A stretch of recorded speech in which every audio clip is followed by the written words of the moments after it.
ある理由で日本はインドネシアを無視したのです。現役電車運転士の T 学長です。生徒のユンです。特に注目すべきは、日本が支援要請を断った本当の理由なんです。どうしてなんでしょう？それが、この話の核心となります。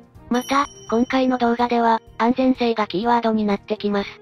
後々出てくるので覚えておいてください。では事故の詳細から日本の決断まで見ていきましょう。インドネシアの高速鉄道計画、皆さんはご存知でしょうか？実は、この計画には日本と中国の激しい競争があったのです。日本と中国が競争？どういうことですか？そうなんです。では、まずインドネシアの交通事情から見ていきましょう。インドネシアは、特にジャワ島に1億4000万人以上の人が住んでいます。首都ジャカルタともう一つの主要都市バンドンの間は、車で約3時間もかかるんです。3時間ですか？それは大変そうですね。その通りです。つまり、この渋滞が経済活動の大きな妨げになっていました。そこで登場したのが高速鉄道計画です。これが実現すればジャカルタバンドン間を、わずか40分で結ぶことができるようになります。わあ、3時間が40分になるなんてすごいですね。でも、どうして日本と中国が競争することになったんですか？それはいい質問ですね。実は、インドネシア政府は最初日本に協力を求めていたんです。日本の新幹線技術は世界でも有名で50年以上も事故ゼロの実績があります。へえ、日本の新幹線ってそんなにすごいんですね。さてユンちゃん、ここでクイズです。日本の新幹線が無事故運転を続けている年数は、どのくらいだと思いますか？20年くらいでしょうか？実は、50年以上なんです。これが日本の鉄道技術の信頼性の高さを示しています。高速鉄道の安全システムは車で言えばエアバッグや、ABS ブレーキのようなものです。正しく機能しないと大変危険な状況になりかねません。なるほど、安全性がとても重要なんですね。はい、そうなんです。日本案は安全性と信頼性が高く、技術移転や地元企業との協力も、提案していました。しかし、ここで中国が名乗りを上げたんです。中国の提案はどんなものだったんですか？中国の提案は、コストが日本よりも大幅に安く、建設期間も短いというものでした。さらに、インドネシア政府の財政負担を最小限に抑える条件も提示しました。なるほど。でも、安全性はどうだったんでしょうか？その点が重要なんです。結局、インドネシア政府は中国案を選びました。主な理由は、コストの安さと建設の速さでした。安全性よりもコストを重視したんですか？そうなんです。ここで重要なのが、一帯一路構想という中国の戦略です。これは、中国がアジアやその他の地域で、影響力を拡大するための大規模なインフラ計画なんです。へえ、そんな大きな計画があったんですね。中国にとって、このインドネシアの高速鉄道プロジェクトは、一帯一路構想の重要な一部だったんです。そのため、かなり有利な条件を提示したんですね。なるほど。でも、結局のところ安全性はどうなったんでしょうか？それが大きな問題となります。実は2024年1月、この中国製高速鉄道で大きな事故が起きてしまったんです。事故ですか？そうなんです。この事故で4人が亡くなり、22人が負傷しました。しかも、これは、初めての事故ではありませんでした。初めてじゃない。ということは前にも事故があったんですか？はい、2022年12月にも工事現場で事故があり2人が亡くなっています。これらの事故で、中国の高速鉄道技術の安全性に大きな疑問が投げかけられることになったんです。そうだったんですね。でも、なぜインドネシア政府は安全性よりもコストを重視したんでしょうか？それには、インドネシアの経済事情が関係しています。インドネシアは急速に発展している国で、交通インフラの整備が急務だったんです。そのため、できるだけ早く、そして、安く高速鉄道を建設したかったんですね。なるほど。でも、結果的に安全性の問題が出てしまったわけですね。その通りです。この事例は、コストだけでなく安全性も重要だということを示しています。特に、多くの人が利用する交通機関では、安全性は最優先されるべきなんです。確かに、私たちが普段何気なく乗っている電車も、安全性がしっかり確保されているからこそ、安心して乗れるんですよね。その通りです。日本の新幹線が50年以上も事故ゼロを維持できているのも、安全性を最優先にしているからなんです。日本の技術ってすごいんですね。でも、インドネシアはこれからどうするんでしょうか？そこが次の重要なポイントになります。実は、インドネシア政府は日本に再び協力を求めたんです。しかし、日本政府はこれを断りました。どうしてですか？その理由が、この問題の核心に関わってくるんです。次は、なぜ日本が協力を断ったのか、そしてそれが何を意味するのかについて、詳しく見ていきましょう。さて、インドネシアの高速鉄道計画は、中国案が採用されましたが、実はその後も多くの問題に直面しているんです。そうなんですか？どんな問題があったんでしょうか？例えば、土地収用の遅れが大きな問題となりました。土地収用って、線路を敷くための土地を確保することですよね？その通りです。高速鉄道を建設するには、広大な土地が必要になります。しかし、この土地の確保が予想以上に難航したんです。どうして難航したんでしょうか？主な理由は、地元住民や土地所有者との交渉がうまくいかなかったことです。多くの人々が、自分の土地を手放すことに抵抗を示しました。なるほど、自分の土地を手放すのは簡単じゃないですもんね。その通りです。さらに問題だったのは、中国開発銀行が土地収用の完了を融資の条件としていたことです。ということは、お金も借りられなくなっちゃったんですか？はい、その通りです。これにより、工事の開始が大幅に遅れてしまいました。なので、実際に本格的な工事が始まったのは2018年になってからなんです。計画から何年も経っているじゃないですか。そうなんです。そしてこの遅れは、次の大きな問題につながっていきました。それが、債務保証の変更と財政負担の増加です。難しそうな言葉ですね。どういうことなんでしょうか？簡単に言うと、プロジェクトにかかる費用が、当初の予想をはるかに超えてしまいました。予算オーバーってことですね。その通りです。当初、このプロジェクトの費用は、中国からの融資とインドネシア政府の出資で賄う予定でした。しかし、建設費用が増加し続けたため、インドネシア政府は追加で財政負担をせざるを得なくなったんです。それって大変じゃないですか？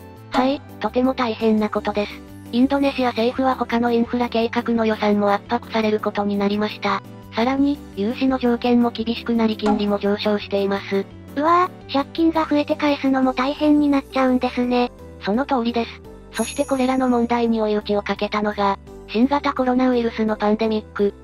確かにコロナの影響はどこにでもありましたもんね。はい。コロナ禍により、労働力の不足やサプライチェーンの混乱が発生しました。しかし、これらの問題以上に深刻な事態が起こったんです。何があったんですか？ 2024年1月、インドネシアのジャワ島西部で、高速鉄道と在来線の列車が正面衝突する事故が起きたんです。先ほどの話にもあった事故ですね。はい。この事故で4人が亡くなり、22人が負傷しました。特に注目すべきは、犠牲者の大半が乗務員だったということです。それは深刻な事故ですね。さらに、中国の高速鉄道には、過去にもっと大きな事故がありました。そうなんですか？どんな事故だったんですか？それは2011年に、中国の雲州市で起きた事故です。高速鉄道の衝突、脱線事故で40人以上が亡くなり、191人以上が負傷しました。さらに衝撃的だったのは、衝突の衝撃で一部の車両が高架から落下してしまったんです。それは本当に悲惨な事故ですね。中国政府はどう対応したんでしょうか？実はその対応も問題視されました。事故現場での救助作業中に、一部の車両をすぐに埋めてしまうという行為があったんです。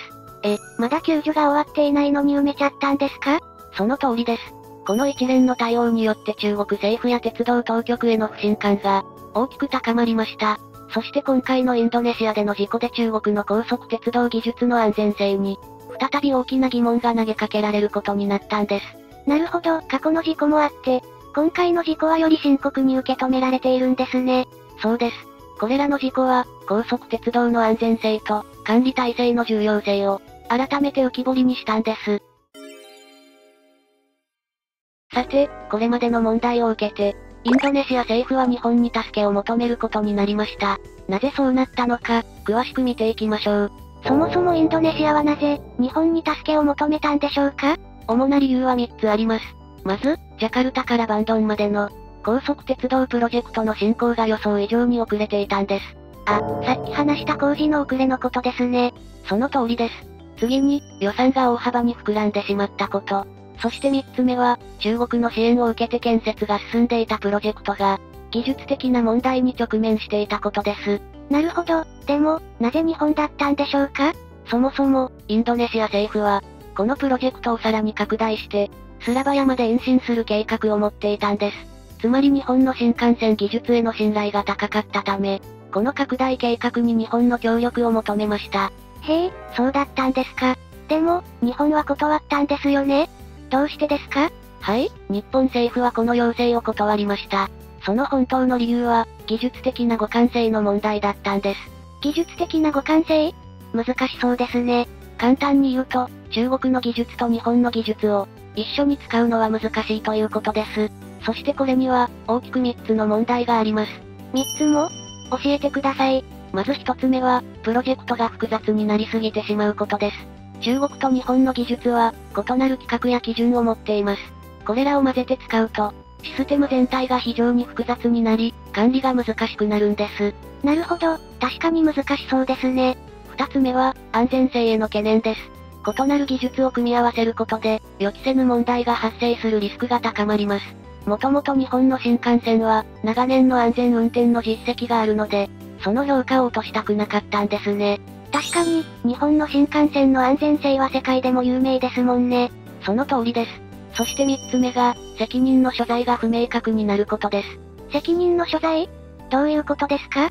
例えば、事故が起きた時にそれが中国の技術が原因なのか、日本の技術が原因なのか、はたまた両方の組み合わせが原因なのか判断が難しくなるんです。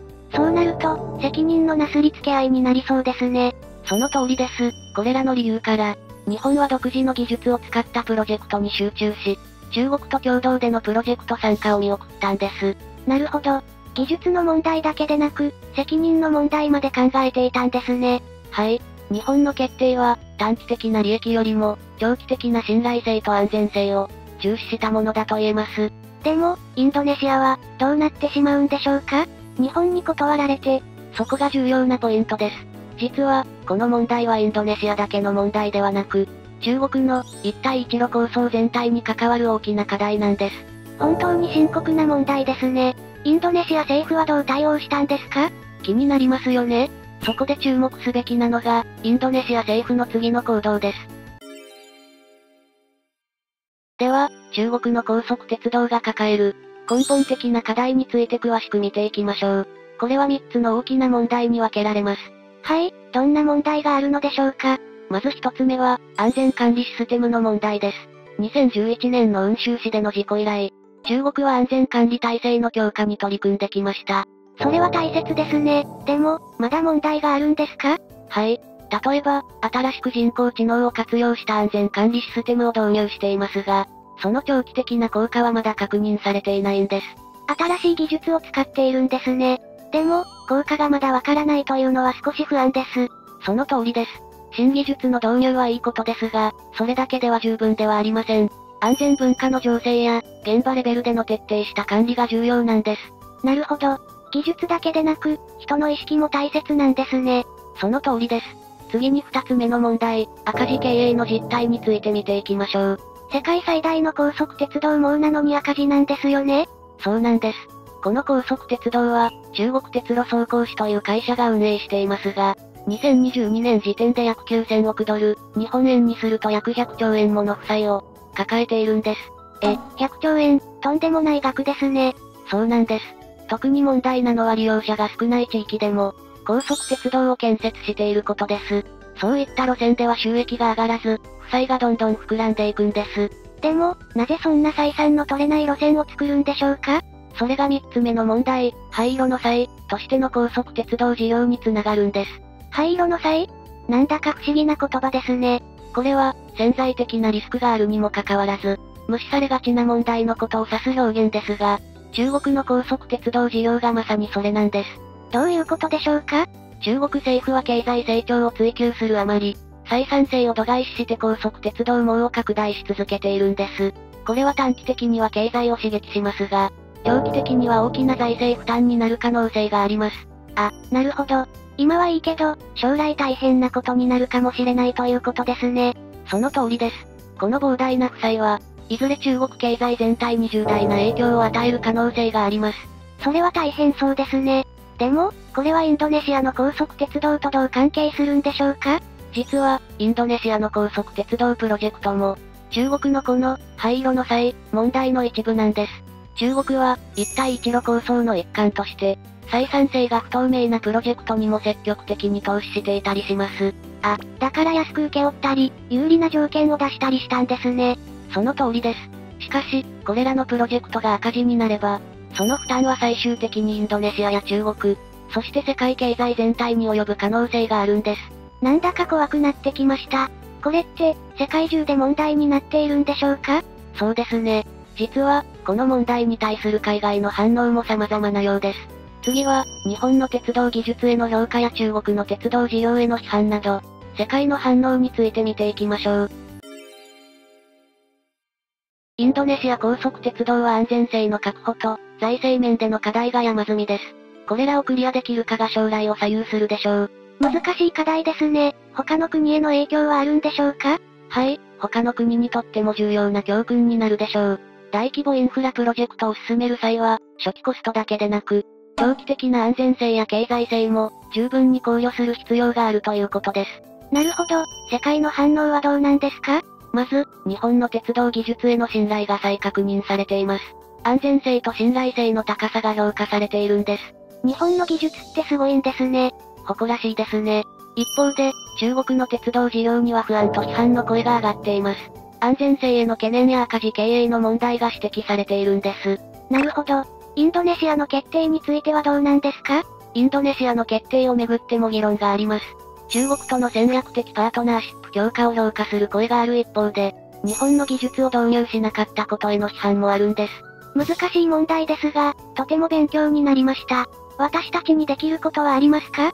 そうですね。私たち一人一人がインフラ整備の重要性と難しさを理解し、安全性や長期的な影響を考慮した判断ができるように、常に関心を持ち続けることが大切だと思います。ここまで見ていただいた皆さんは、立派な本学の生徒です。